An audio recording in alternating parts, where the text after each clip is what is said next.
Waxing. तो waxing में हम क्या करते हैं, जो फ्रेश फ्रूट्स एंड वेजिटेबल्स होते हैं उनकी सरफेस के ऊपर एडिबल वैक्स की एक लेयर चढ़ा दी जाती है।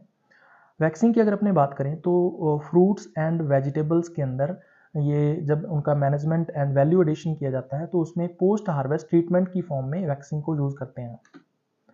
अब वैक्सिंग का पर्पज़ क्या होता है, तो इसके कई पर्पज़ हो सकते हैं। सबसे पहला है रिड्यूसेस मॉइस्चर लॉस।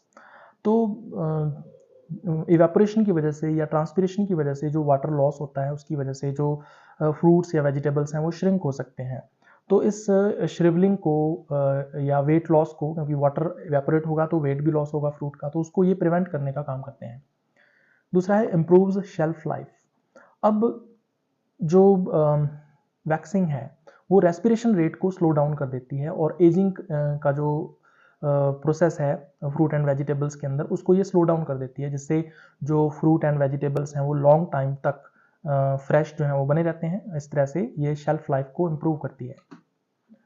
इसके अलावा इट एनहांसेस अपीयरेंस।